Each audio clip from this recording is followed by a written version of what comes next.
Hi friends, welcome back to brother and sister family. ఈరోజు మా పాపకి అస్సలు హెల్త్ బాగాలేదండి, ఫీవర్గా ఉంది. తను ఏం తినట్లేదు. సో అందుకని నేను రాగి ప్రిపేర్ చేద్దామని చేస్తున్నా. ఒక గ్లాస్ వాటర్ తీసుకుని అందులో రాగి పిండి వేసుకుని ఉండలు లేకుండా కలుపుకోవాలండి. దీన్ని మనం గ్యాస్ మీద పెట్టుకుని సిమ్లో కలుపుతూ ఉండాలండి.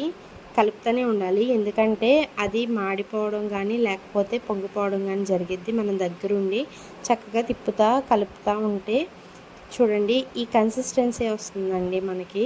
ఆ కన్సిస్టెన్సీ వచ్చాక మనం కొంచెం ఒక బౌల్లో పెరుగు వేసుకుని, ఎందుకంటే ఫీవర్గా ఉంది కదా, కొంచెం పులుపులుగా ఉంటుందని చెప్పేసి పెరుగు వేసుకుని ఈ మిశ్రమాన్ని అందుట్లో వేసుకోవాలండి. నేను సాల్ట్ వేయట్లేదండి, ఎందుకంటే 1 ఇయర్ ఇంకా మా బేబీకి రాలేదు. సో సాల్ట్ వేయకుండా తనకి ఇస్తున్నా.